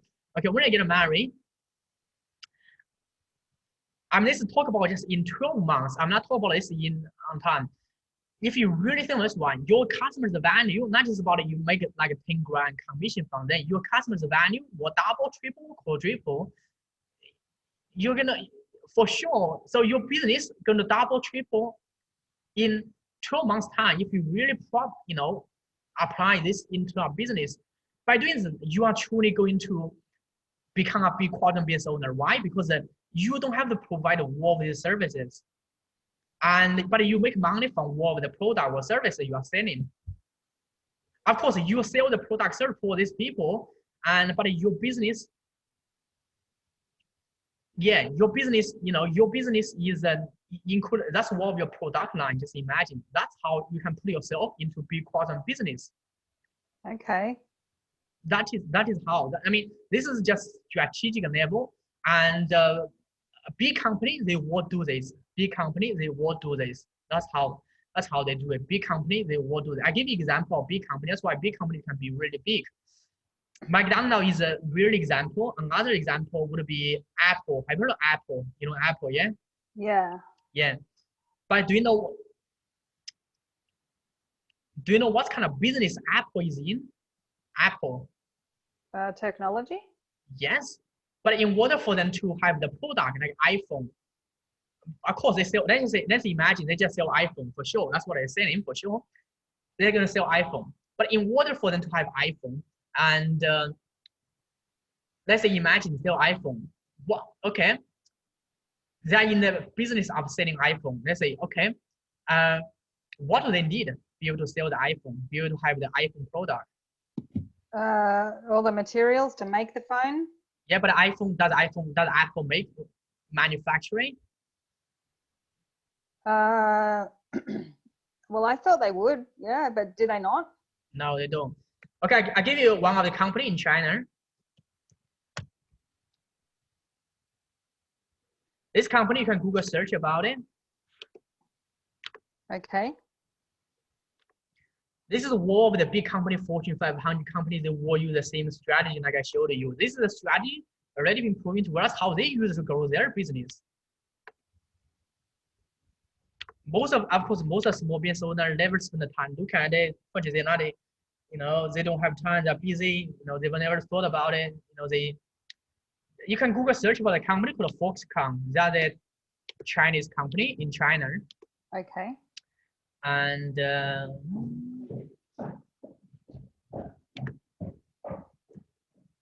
put a YouTube video here. Okay. Okay. Okay, so this is here Apple's largest manufacturing, Foxconn. Ah. So Oh. Apple doesn't manufacture. Apple doesn't have any like a manufacturing factory in America, in the US. They don't have any. They don't have any. So Apple work out because Steve Jobs is very smart. He understands what kind of business he's in, and he's actually in the business of designing innovation. Apple, that's what he's doing, and he figure out. Of course, the labor cost is issue as well. Apart from labor cost, he understands the strategic partnership very well. He thought about it, you know, if I'm going to build a factory in the US, number one, labor cost is very expensive. And I just give you idea. And in US, and average electronic manufacturing worker need to pay like $23 per hour. And they work like 40 hours a week. That's in the US. But in China, and these people in the product line, they get paid. Do you know how much they get paid? I don't know. Maybe what, $7 or something? No, they get paid $2 per hour. They work 60. Oh my god. They work like a 60 hour a week. Oh my god. Yeah, I mean, I'm talking about this one. I'm just show you a video. Not only Apple cannot, you know, do you think Apple would be able to build a factory like this? Maybe, but I think it's going to be really tough because you don't even know how. Well, why would they? Why would you even bother if you're getting it for $2? So yeah. What's the relationship with Foxconn? They must be friends or something, or not friends. They are in the same business. Yeah, but so it must be a mate or something. I'm just tell you how big Foxconn is. Foxconn is actually one of the Fortune 500 company in the world as well, and he's you know, so Foxconn just give you a bit of idea. Do you know how many employees Foxconn has got? I have no idea. Foxconn got 800,000 employees. Oh, like 800,000. Yeah, so let's just say in one of the factory like this, in Foxconn got a manufacturer, by the way, and Foxconn, you know, just in, if you really look at the video, you are going to be really, you know, shocked or really surprised how big company.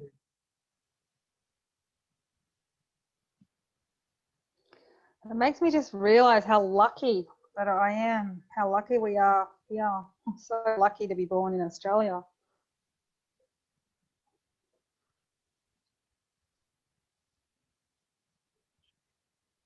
I can't hear it. Okay, this is one.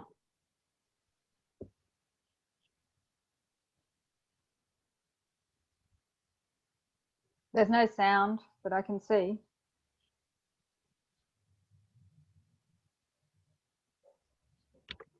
Can you hear it?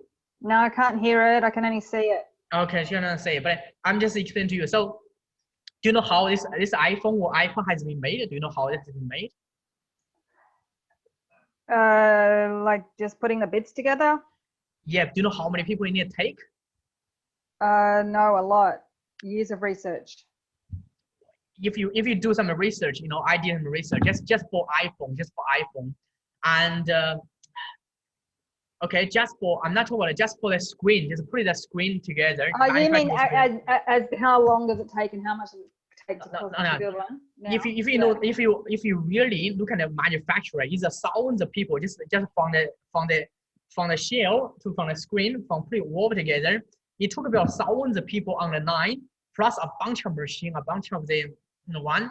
They pretty okay. One person finishes this part, give to other people like part, just like 100 folds, like assembly line, just like that one. It's take a lot of human labor to be able to get one iPhone out. Really, if you truly just search for the Foxconn, watch the video, it took about like so typically this kind of company, this kind of the factory, they employ people about hundreds, thousands of people in that kind of factory, work like day in and day out to put one iPhone or an iPad, out there, and they get paid $2 per hour, work 60 hours a week. Yeah, Wow. That's I mean, okay, big companies they will do this. Big company iPhone, so iPhone realized so not only Apple, Microsoft, IBM, Samsung, they will do that. They will do that. They figure out, what kind of business they are in. They're really clear about the business they're in. Then they figure out what they need. They look for external partners to partner with to help them provide the stuff they need. Of course, they are doing in a large, like a giant scale, but a small business owner can use a strategy to in a local level. A strategy work for big companies, small company, every business across the world, any industry. It will work. This is the fast way, best way to grow any business. And put any business in a big quadrant business if any business want to be in. So that is why strategic partnership, they call in a big company, they don't call strategic partnership. They actually call this.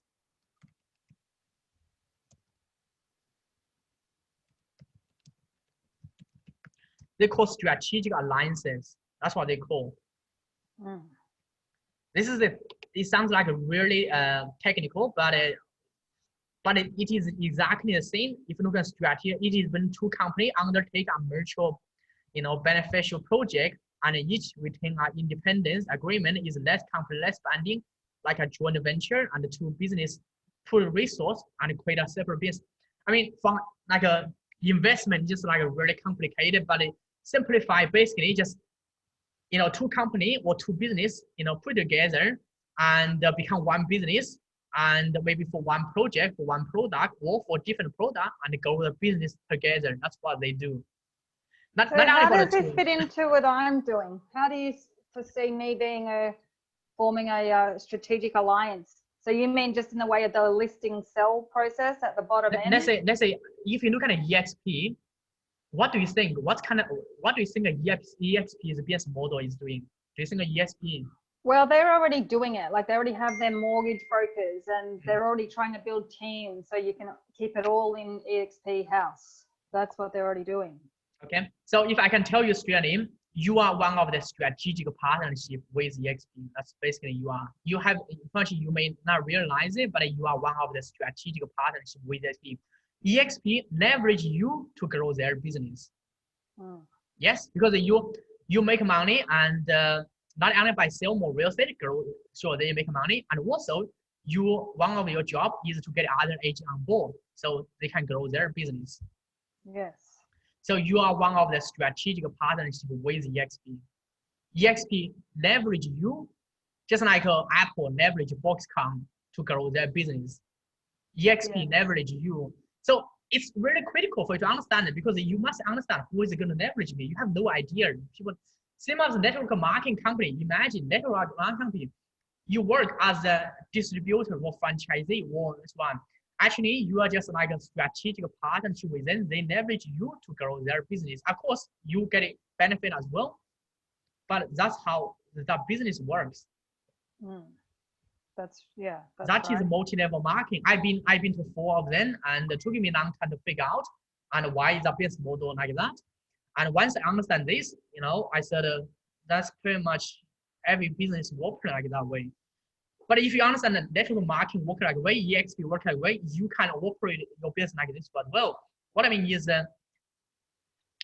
first one is that you have to define what kind of business you want to be in. That's the first step. So what kind of business do you want to be in, Mel? If no limitation. Property, prophecy, and purpose. Yeah. So if you want to be in the business of the property, profits, and business, okay. First one, define it. Then you look at what kind of what kind of product do you need for that business? Services. Yeah. Training. Yeah, service training. Yeah. Yeah, and then maybe I'll extend later down the track into other products, but at the moment, yeah. Yeah, so that is a way to grow with. That is a fast way to grow with, because not only that's why you can say you can integrate your real estate with your life counters. Can you say that integration? Yeah. Yeah, because they are in the same business. Thank you. Yeah. They are in the same business because because that's part of I've always done. Sometimes I wouldn't even get the listing because they were already loyal to another agent, but I would help them to choose a different life.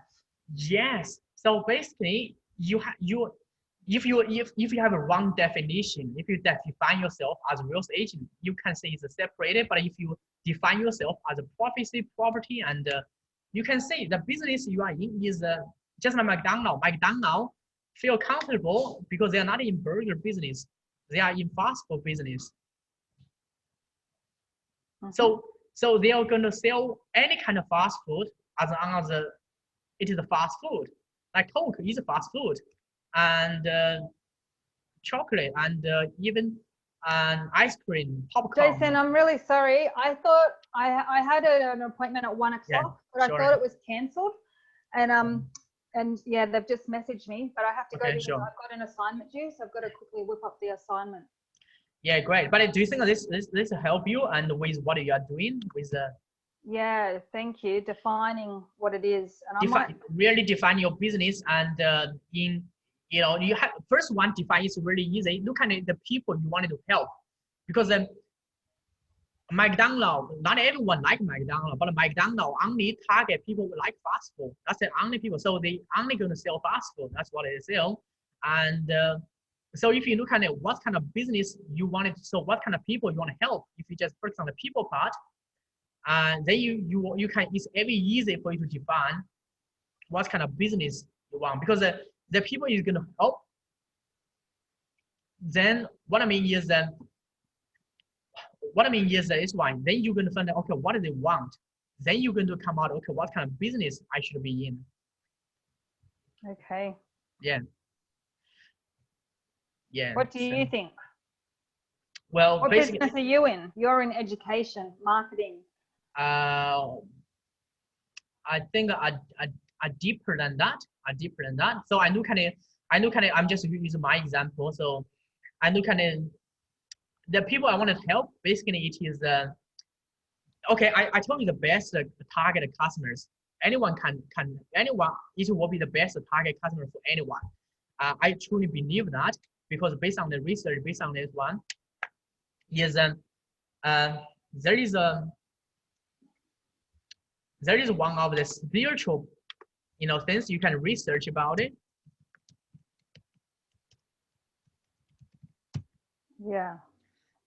There's something called hero's journey, and it has been invented by a what should it be? Okay, by a really wise person. His name is Dr. George Campbell. He's an American professor, and he studied pretty much what sort of religion. He found out this is a human's life look like. We will have to go through the journey. What I mean is, I give you an example about it. Most of the horror movie actually based on this, and most of the people's life have used it. Let's say, let's look at it like my journey. I use my example. Let's say, okay, initially. Jason, I've got to go. Sorry, okay. I would love to listen, but I'm real worried for my other coach because I don't have the assignment. I was meant to. Okay.